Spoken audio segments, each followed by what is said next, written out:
오늘 이제 본문의 말씀은 하나님께서 예레미야 선지자를 통해서 지속적으로 경고하시고 또 오늘은 특별히 그 이스라엘 백성들의 죄를 하나님께서 스스로 고발하시면서 심판을 예언한 메시지입니다.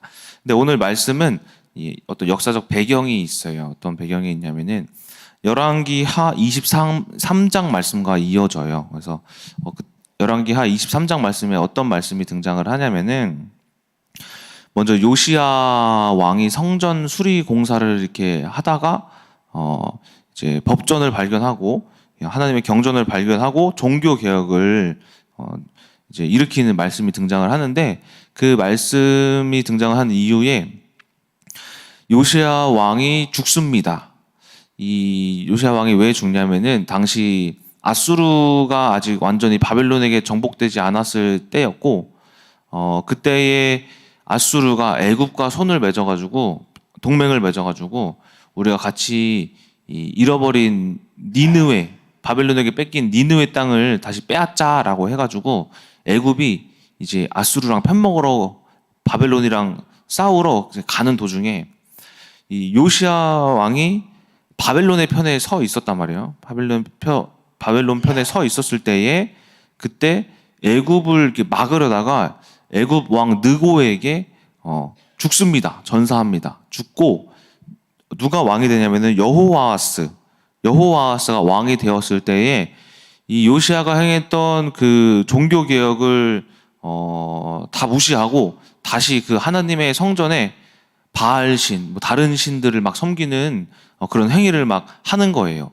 그 행위를 한 다음에 하나님이 예레미야에게 오늘 본문 예레미야 7장의 말씀을 전한 겁니다. 그래서 말씀을 여러분들이 보시게 되면은 이 4절에 너희는 이것이 여호와의 성전이라 여호와의 성전이라 여호와의 성전이라 하는 것을 믿지 말라, 이런 말이 있잖아요. 하나님의 성전 안에 지금 여호와스가 다른 어떤 우상들을 지금 가져왔음을 또 볼 수가 있는 것입니다. 그래서 이러한 배경이 있습니다. 그래서 오늘 본문의 말씀에서 하나님께서 이스라엘 백성들을 향해서 어떤 것을 원하시는지 또 우리가 볼 수 있는데 3절과 5절을 통하여서 볼 수가 있습니다. 3절에 어떤 말씀이 있느냐? 만군의 여호와 이스라엘의 하나님께서 이같이 말씀하시되 너희 길과 행위를 바르게 하라. 또 5절도 마찬가지예요. 만일 길과 행위를 참으로 바르게 하면, 또 이웃들과 이렇게 쭉쭉쭉 말씀이 등장을 하죠. 하나님이 원하시는 것이 무엇이냐면은 우리들의 길과 어떤 행위를 바르게 함을 원하시는 것을 말씀을 통해서 볼 수가 있다라는 것입니다.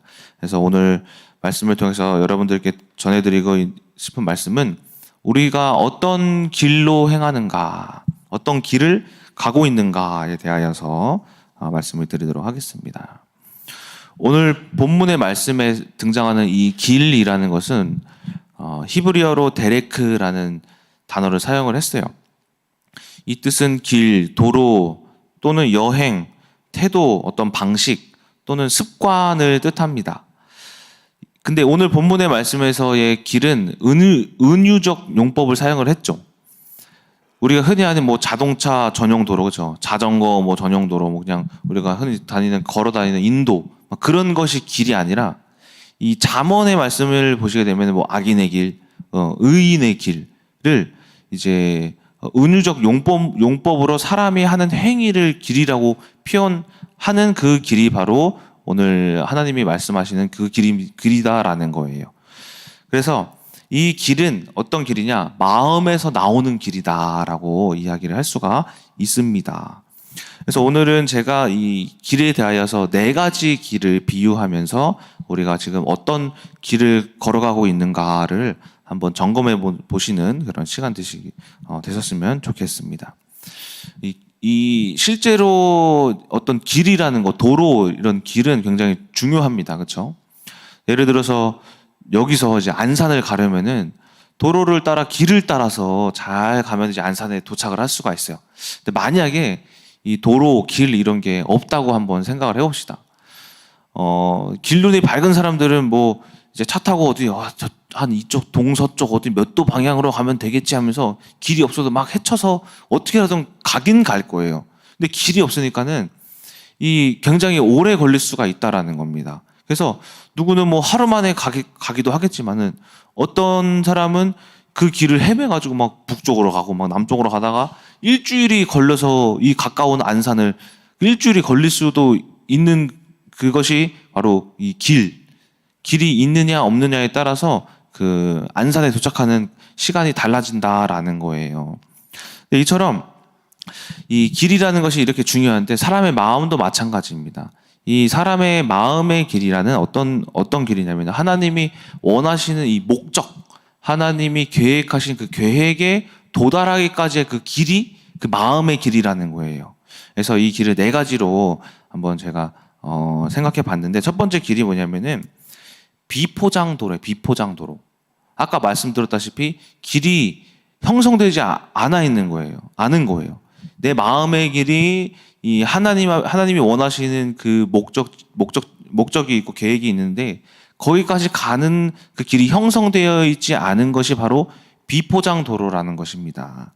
이 길은 굉장히 험난해요. 막 가다가 막 뭐 동물이 튀어나올 수도 있고 뭐 돌멩이가 막 이렇게 막 다 막 우거져 있고 숲이 우거져 있고 돌멩이가 튀어나와 있고 또 구덩이가 있어가지고 가다가 막 빠질 수도 있다는 거. 차를 타고 가더라도 이 막 나무가 막 우거져 있으니까는 제대로 갈 수가 없는 것이 바로 이 비포장 도로라는 거예요. 그러니까 우리가 어떤 삶을 살아가는 데 있어서 하나님이 원하시는 계획으로 따라가는데 이 도로가 비포장 도로니까는 삶이 험난한 거예요. 험난. 계속해서 이 문제가 있다라는 거예요. 근데 그 여러분들 길이라는 것에 있어서 길이 무엇이냐면은 이 길은 남편과의 길이에요. 남편과의 길. 아내와의 가는 길. 아내와 함께 같이 걸어가는 삶의 길. 남편과 같이 동행하는 그 길. 이 자녀와의 길. 또 부모님과의 길. 형제 자매 간의 이 길이 그 길인 거예요. 근데 이 길이 이 교회의 어떤 성도님과는 어떤 평안하게 잘 가는데 이상하게 아내 남편과의 길이 계속 평탄치가 않은 거예요. 비포장 도로 마냥 막 험난하고 계속 이 남편과의 가려고만 하면은 자꾸 막 싸우고 가려고만 하면 어디 구덩이에 또 빠지고 또 어디 뭐 좀 하려고만 하면은 또 이렇게 나무가 우거져서 어디 가지를 못하고 그러니까는 이 길이 비포장 도로인 이유가 있는데 그것이 무엇이냐면은 태도의 문제다라는 거예요. 태도의 문제. 우리가 남편과 아내와 뭐 자녀와 어떤 올바른 길, 좋은 길로 가고 싶지만은 우리가 그 길을 가지 못함의 이유가 무엇이냐면은 남편과 아내와 뭐 여러 가지 사람들과의 태도가 문제이기 때문에, 그러니까 그 사람의 태도가 아니라 내 태도의 문제이기 때문에 그 길이 평탄치가 않다라는 겁니다. 그래서 이 비포장도로의 길은 내 태도가 문제라는 것인데 남편을 보고 뭐 어떤 생각을 하냐면 왜 저렇게 행동을 하는 거야? 아내에 대하여서 왜 저런 말을 하는 거야? 또 우리 부모님, 시어머니, 뭐 친정 어머니, 뭐 아버지한테 왜 이렇게 나한테 짜증을 내는 거야? 왜 이렇게 나를 시켜 먹는 거야? 뭔가 이 내 태도가 이 사람을 향해서 불신이 가득하니까는 아내랑 또 뭘 하려니까 진짜 이 사람이랑 안 되는데 또 남편이랑 뭐 하니까 이 인간은 되게 약간 뭐 하는데 쓸모가 없는데 왜 이 인간이랑 결혼했을까? 이런 식으로 막 이렇게 생각을 내 태도가 불신하니까는 결코 그 사람과 동행하는 그 길이 계속해서 문제가 따를 수밖에 없다라는 것입니다. 자, 그래서 이런 사람과의 관계의 이 길에 있어서 내 태도가 문제인 것을 여러분들이 한번 점검해 보시기 바랍니다. 왜 내가 남편과의 그 길이 자꾸 험난할까? 왜 이 사람이랑 말만 하면 싸울까? 왜 이 사람이랑 어디든 가려고 그러면은 왜 이렇게 다툼이 일어날까? 이 사람이 잘못되었다라고 것을 생각하는 것이 아니라 내 태도가 문제이기 때문에 이 사람과의 길이 평탄치가 않구나라는 것을 여러분들이 생각을 하셔야 한다라는 것입니다. 환경도 마찬가지예요. 환경도 어떤 환경에 있어서 우리에게 다가오는 어떤 문제, 사건, 이 모든 것들이 내 태도에 따라서 길이 평탄할 수 있고 평탄하지 않을 수가 있다라는 겁니다. 저에게 있었던 이 자녀의 문제도 마찬가지로 평탄치가 않았어요. 왜 그러냐면은 내가 자녀가 없는 문제에 대한 태도가 불순했기 때문이에요. 왜 엄대진 전사님, 뭐 이동주 목사님, 뭐 은혜 집사는 다 뚝딱뚝딱 무슨 다 허니문 베이비로 생기는데 왜 우리는 무슨 1년이 지나도 안 생겨, 1년 반이 지나도 왜 이렇게 안 생기는 거예요? 그러니까 그 자녀가 없는 환경의 그 길이 계속 힘든 거예요. 그 아침에 일어나면 또 힘들고 또 저녁에 밤마다 민정사 울어요. 자녀가 왜 울어? 애가 없어서 울어. 그렇구나. 나도 눈물이 나요. 왜 애가 없지? 무슨 난임병원에 가서 검사를 다 해봤는데 다 정상이라는데 왜 없는지 이유를 알 수가 없는 거예요. 왜 그럴까?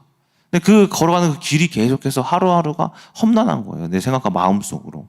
그래서 이러한 태도를 변화시켰을 때에도 평안이 찾아왔듯이 이처럼 우리가 우리가 마주하는 사람과의 그 길과 또 어떤 환경과의 그 길에 대한 태도가 우리가 하나님 앞에 불순할 때, 악할 때 그 길이 비포장 도로가 될 수가 있다라는 것입니다.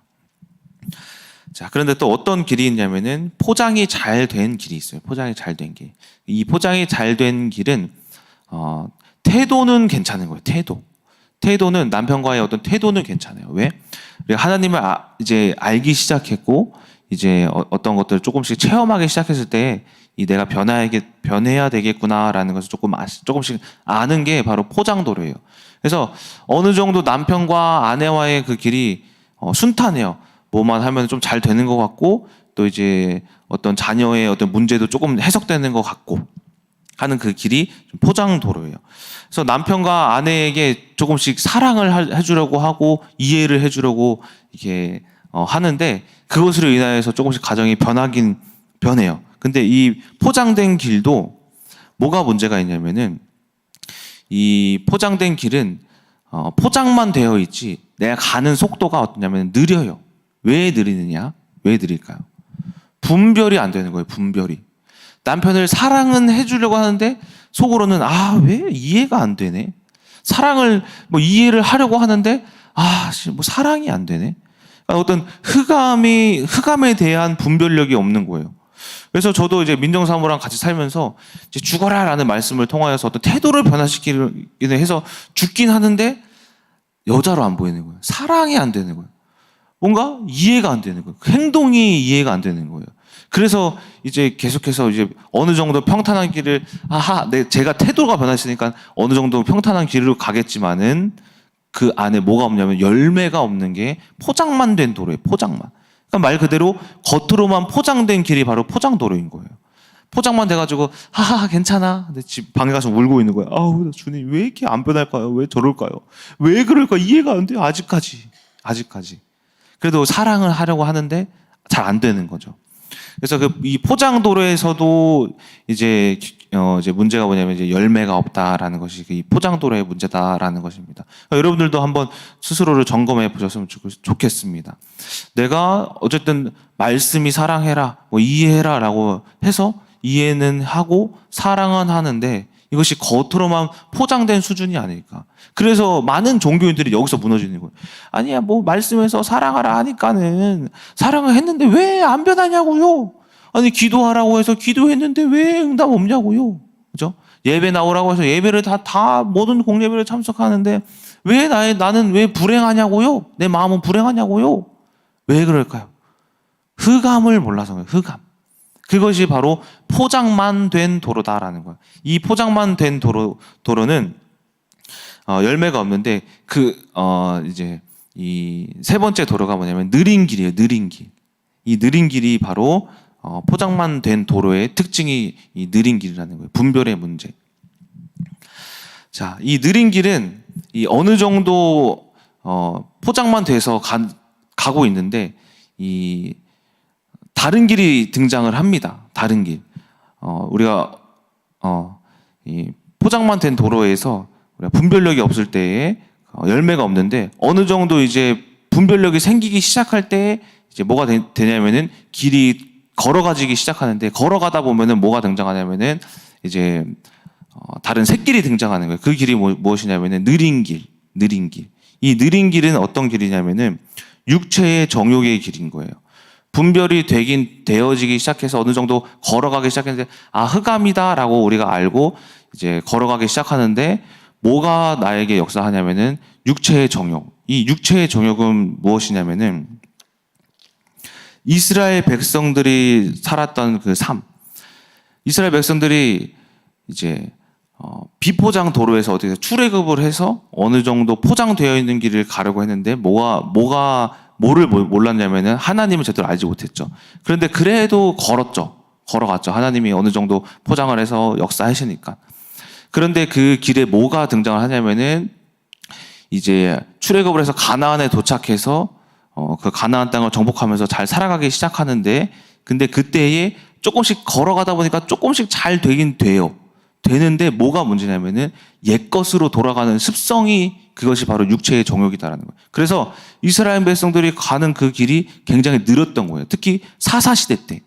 그래서 하나님 영광 돌리다가 또 범죄해가지고 넘어져서 가는 길이 느려지고, 그러다가 또 다시 사사를 통해서 역사하셔서 다시 세워놨다가 또 한 40년 지나니까 또 범죄해서 또 하나님의 하시는 일이 또 느려지고, 그러니까 계속 육체의 이 정욕이 역사하다 보니까 샛길로 계속 새는 거예요. 그게 느린 길이다라는 거예요. 이 느린 길은 오늘 본문의 13절에 보시면은 이렇게 이야기를 해요. 느린 길에 대하여서. 내가 너희에게 말하되 새벽부터 부지런히 말하여도 너희들이 듣지 아니하였고 불러도 대답하지 아니하였다. 그러니까 우리가 하나님의 어떤 말씀을 이제 불러도 듣지 않고 우리가 정욕으로 빠지는 그 길이 바로 이 느린 길이다라는 겁니다. 그래서 이 길은 베드로전서에서 이렇게 얘기를 해요. 숨은 사람이라고 이야기를 하고, 고린도전서에서는 누룩이라고, 또 에베소서에서는 썩어져가는 습관, 구습이라고 부르는 이 옛사람의 길이 바로 느린 길이다라는 거예요. 우리가 어느 정도 신앙생활을 하다 보면은 이 느린 길이 찾아와요. 이것을 뭐라고 하냐면은 신앙의 정체기라고 이야기를 할 수가 있는 거예요.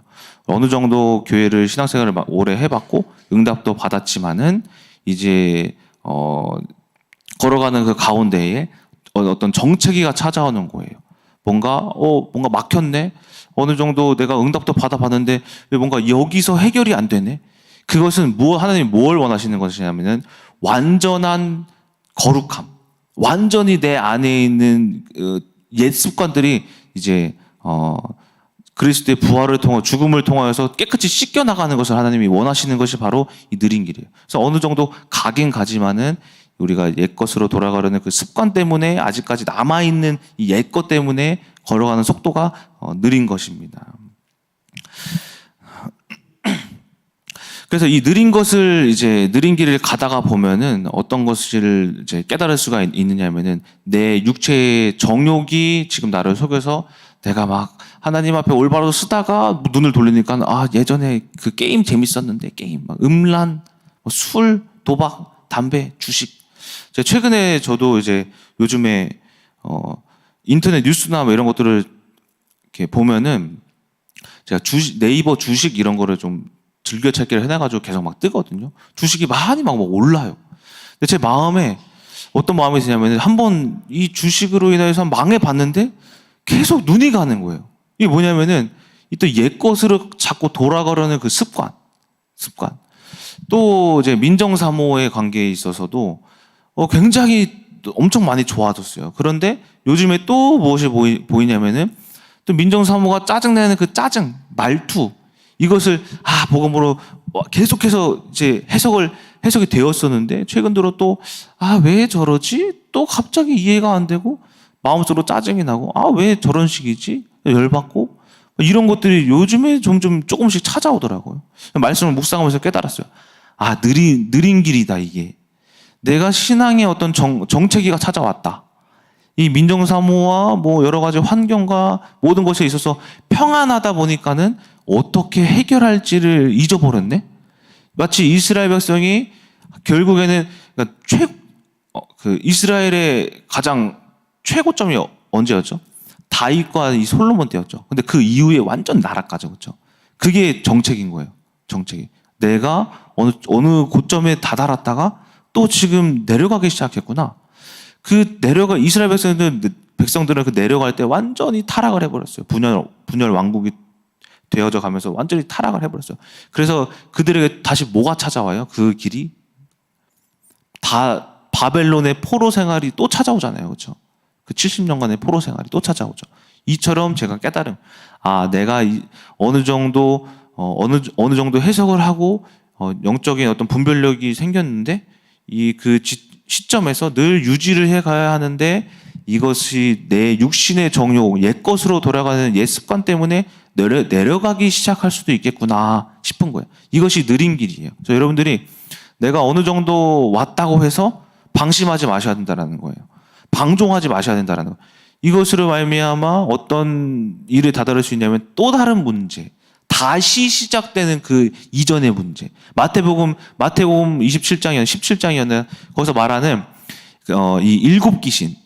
그러니까 예수님이 비유해서 말씀하시기를 사람의 마음이 청소되고 수리되었거늘 그 마음에 주인이 없으니까는 그 나갔던 흑암이 일곱 귀신을 데리고 와서 그 사람에게 거하니 그 사람의 상황이 이전보다 7배가 더하니라.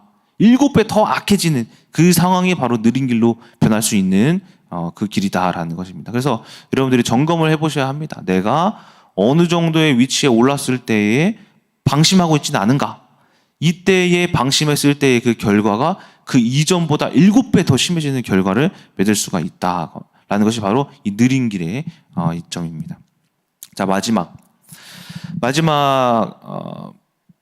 길은 빠른 길입니다. 빠른 길. 이 빠른 길은 모든 것이 다 잘 되는 거예요. 내가 사람에 대한 태도, 남편과의 가는 길에 대한 태도도 올바르고 문제를 대하는 태도도 생각도 올바르고 또한 내 육신의 정욕, 옛 것이 무엇인지 깨닫고 분별까지도 하며 걸어가는 그 길이 바로 빠른 길이다라는 거예요. 그 길은 오늘 본문에 오늘 내용은 아니지만은 예레미야 7장 23절 말씀에 등장을 하고 있어요. 제가 한번 읽어드리도록 하겠습니다. 예레미야 7장 23절. 오직 내가 이것을 그들에게 명령하여 이르기를 너희는 내 목소리를 들으라. 그리하면 나는 너희 하나님이 되겠고 너희는 내 백성이 되리라. 너희는 내가 명령한 모든 길로 걸어라. 그리하면 복을 받으리라 하였느니라. 이 복을 받으리라 언제요? 내가 명령한 그 길을 따르면 복을 받으리라라는 거예요. 그 길이 바로 빠른 길이다라는 거예요. 그래서 문제가 와도 제깍제깍 해결되고 이 빠른 길은 남편이 나를 속이려는 어떤 말투, 행동이 아무리 나에게 보여도 그 문제를 내가 해석하는 거예요. 완전히 분별할 수 있는 거예요. 그 태도를 그래도 내가 바꾸지 않는 거예요. 그랬구나. 뭐 하는 거냐면 남편을 사랑해 주는 거예요. 마음속 깊이 이거 힘들었겠다 진짜. 진짜 이 남편이 고생했겠다. 내 아내가 이런 말을 왜 나한테 막 잔소리를 하더라도 그래 그럴 수 있지. 그의 환경이 그랬으니 그렇게 자라왔으니까 그런 환경에서 살았으니까 그럴 수 있지. 완전한 이해를 해주고 완전한 사랑을 해주고 완전한 흑암이 나를 또 저것은 나를 넘어뜨리려는 흑암이구나라는 것을 완전히 분별하는 것이 바로 빠른 길이다라는 거예요. 그래서 이제 이 빠른 길은 이 응답도 두 가지 빠르게 진행이 돼요. 첫 번째가 응답이 빨라요. 두 번째가 흑암이 나를 속이는 것에 있어서 빠르게 이겨내요. 빠른 응답과 빠르게 이겨내는 게 이 빠른 길의 특징이에요. 그러니까 예를 들어서 제가 어떤 빠른 응답을 받았냐면은 여러분들 제가 이전에 계속 간증을 했던 그 세상 여자랑 선봤던 거, 그렇죠? 그게 시점이 언제였냐면은 2019년 11월에 그 강남의 그 성형외과에서 일하는 여자애 있죠. 하나님 모르는데 예쁘고 돈 많은 강남 사는 그 여자. 그래서 여자가 2019년 11월에 만났었거든요. 근데 그때 뭐 했냐면은 눈으로는 좋지만 그 어느 날 갈라디아서 4장 기도하면서 깨달은 게 갈라디아서 4장 말씀에 네가 이 여자를 마음에 들어하는 것은 마치 아브라함이 여종 하갈과 동침하여서 이스마엘을 낳아서 그들을 내가 내쫓으라 하는 것과 같다 지금. 너가 지금 그렇게 하면은 너를 내쫓겠다 이 말씀 있잖아요. 그것을 듣고 뭐하냐 빠르게 정리를 했잖아요. 그 말씀을 깨닫는 순간 바로 전화해가지고 끝냈잖아요. 그런데 이 빠르게 끝냈던 것이 저에게 빠른 응답이 되었어요. 민정사무를 언제 만났냐면 그 다음 해 2월에 만나서 상견례 했어요. 그리고 그 다음 해 9월에 결혼했어요. 10개월 만에 그 결혼의 응답이 왔어요. 그러니까 여러분들이 이 빠르게 응답을 받으시려면 빠르게 순종하는 것이 중요하다는 거예요. 이 빠르게 응답이 오는 이 조건은 바로 빠른 순종이 바로 그 조건이에요. 빠른 순종. 남편과 아내가 나를 지금 구박한다? 에이씨 하지 말고 빠르게 미안해 잘못했어. 아이고 그래서 힘들었어. 빠르게 순종하는 것이 빠른 응답이라는 거예요. 제가 민정사모와의 이 관계가 이전에 한번 싸우면은 일주일 싸웠더라면은 시간이 지나면서 빠르게 순종할수록 10분 만에 끝나요. 10분 만에. 오빠 왜 그래? 그러니까 뭐 때문에 싸우냐면은 대부분 쓰레기 안 버려서 제가 쓰레기 잘 못 버려요. 그래서 라면 먹고 그냥 둬요. 그래서 왜 라면 먹고 그냥 둬? 하면은 이씨 네가 치워. 너는 안 치우냐? 내가 네 요구르트 먹은 거 내가 치웠다. 막 그래서 막 싸우는데 어느 순간 보니까는 나를 지금 흑암이 속이는구나. 빠른 분별력, 빠른 태도, 빠른 순종. 여보 미안해 힘들었지. 다음부터 그러지 마. 알았어. 10초. 나중에 10초 만에 끝나요. 흑암이 나를 못 속이는 거예요. 빠른 응답. 두 번째 빠른 응답. 이 빠른 응답도 두 번째가 빠른 응답이에요. 빠른 흑암에서의 해방. 이 조이 혈관종을 딱 발견을 하고 솔직히 혈관종이라는 거 저는 처음 들었어요. 그때.